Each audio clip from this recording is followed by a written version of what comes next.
Regresó al país Fabio Ochoa Vázquez, el ex jefe del de Medellín y ex socio del temido Pablo Escobar. Fabio Ochoa Vázquez, tras una condena de 30 años por narcotráfico que le fue rebajada por colaboración y buen comportamiento, quedó en libertad, pues no tiene procesos pendientes en Colombia. El contenido que se presenta aquí tiene fines educativos, informativos y de entretenimiento. No se busca glorificar a nadie, ni promover actividades delictivas. Por ello, hemos cambiado algunas palabras. ¿Les gusta cómo suenan ahora? Déjenos saber en los comentarios. Los hermanos Ochoa, Jorge, Fabio y Juan David se convirtieron en nombres infames en la historia del comercio de sustancias ilícitas. Pero antes de su notoriedad, eran simplemente tres hermanos involucrados en pequeñas actividades delictivas en su natal Antioquia, Colombia. A los Ochoas, que son mis grandes enemigos, a Jorge Luis Ochoa Vázquez y a Fabio Ochoa Vázquez, que está preso, y a Juan David, gracias a Dios ya fue, Juan David ya murió. Pero eso está delicado, porque ellos se han unido supuestamente con una banda que llama Los Urabeños, y ellos nos que han bregado a procurar para que me maten a mí aquí.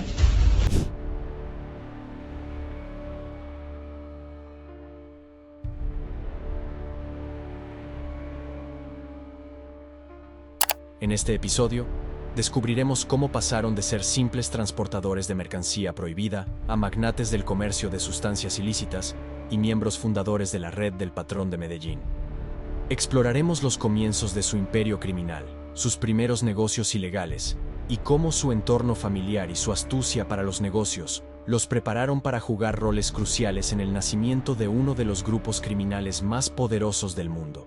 En esa época en que nosotros estuvimos en negocio, el que se quisiera meter, en esa época hasta no era ni mal visto el negocio, todo el mundo lo invitaba a uno a su casa, a que hablara con él, a que fuera a las fiestas, a eso. En esa época no era tan mal visto el negocio, entonces nos equivocamos. Nosotros creíamos que ya habíamos pagado francamente, honestamente, y no, los americanos no dejan que este negocio se acabe, ellos quieren que este negocio siga, es un negocio que les produce mucha plata, entonces no lo dejan acabar.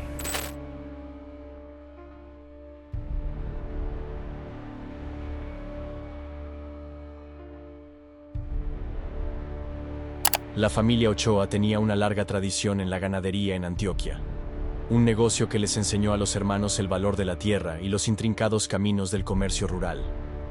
Sin embargo, en un entorno donde las oportunidades económicas eran limitadas, pronto encontraron más rentabilidad en el transporte de mercancías ilícitas que en la cría de ganado. Además de su negocio legal, la familia Ochoa se vio atraída hacia las operaciones de carga de hierba seca y otros productos ilegales, aprovechando la porosa frontera de Colombia con Panamá. Los hermanos aprendieron a navegar en un mundo donde la astucia y la rapidez eran tan valoradas como la honestidad en los negocios tradicionales. Fue en estos primeros años de operaciones ilícitas cuando los hermanos desarrollaron las habilidades que más tarde aplicarían en el comercio de estas sustancias. Su éxito en las operaciones de carga ilegal no solo les proporcionó los ingresos iniciales, sino que también estableció las conexiones clave para futuras expansiones.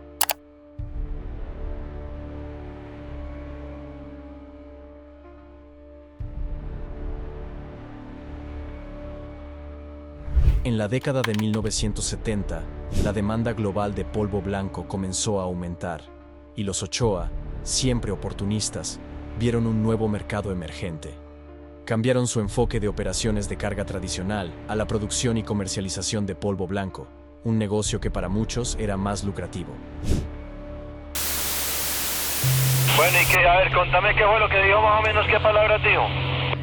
Que el presidente decía que se estaban estudiando todas las posibilidades para un tratamiento menos riguroso para los que se presenten ante la justicia. Ah, bueno, vamos a ver, cualquier cariñito sirve.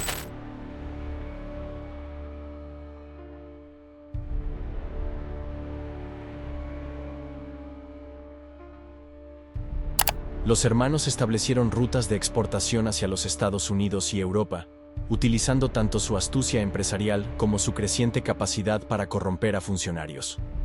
Con la creciente demanda, invirtieron en infraestructura, incluyendo pistas de aterrizaje clandestinas y tecnología avanzada para evadir a la policía y transportar grandes cargamentos. Algunos dicen que tienen mucho. El problema de los bienes es que muchas veces ni ya las personas saben todo lo que tienen, lo va a saber un tercero. Me parece que ha habido mucha especulación respecto de los bienes. Lo que sí confirmó es que los bienes que Ochoa entregó, entre los que se cuentan fincas y apartamentos en Antioquia, avaluados en 1.300 millones de pesos para la época, ya están en manos de las víctimas. Puede haber entregado unos 5 o 7 bienes, avalúen su época a día de hoy unos 10.000 millones de pesos, porque son valores indexados desde el año 90, 34 años después. Este cambio no solo aumentó enormemente su riqueza y poder, sino que también los llevó a formar alianzas con otros operadores ilegales en Colombia, preparando el escenario para la formación de la Red del Patrón de Medellín. A medida que los Ochoa consolidaban su poder, enfrentaban desafíos no solo de las autoridades, sino dentro de su propio círculo familiar. En 1981, su hermana, Marta Nieves Ochoa, fue retenida forzosamente, un evento que puso a prueba su lealtad y recursos. Este hecho perpetrado por parte de guerrilleros fue respondido con la creación del grupo paramilitar, MAS, financiado por los comerciantes, para combatir a los captores y proteger a sus familias.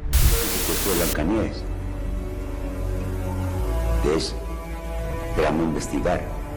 Ya a los 3 días, ya confirmado, secuestró a Blancanieves el M9. Este grupo no solo liberó a Marta, sino que también marcó un aumento en el conflicto asociado con el comercio de sustancias ilícitas en Colombia. La operación de rescate de Marta y la formación del MAS ilustran cómo los Ochoa usaron su influencia y recursos para proteger sus intereses personales, incluso a costa de una escalada en el conflicto bélico colombiano.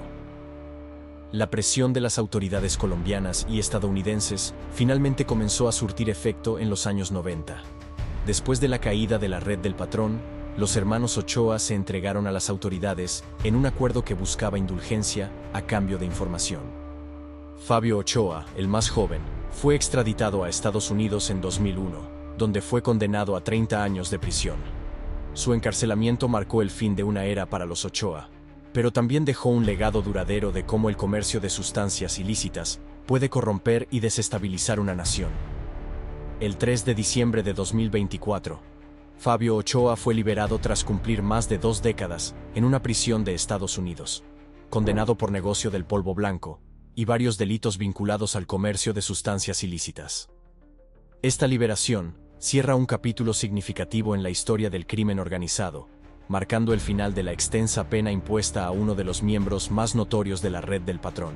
Con la liberación de Fabio Ochoa, concluimos un capítulo fascinante y tumultuoso de la historia del comercio de sustancias ilícitas en Colombia. Si te ha interesado este análisis sobre el impacto y las consecuencias de las acciones de los hermanos Ochoa, no olvides darle like a este video y suscribirte al canal para más información que analiza contenido como este. Comparte tus opiniones en los comentarios. ¿Qué piensas sobre la liberación de Fabio Ochoa? Gracias por ver y hasta el próximo video.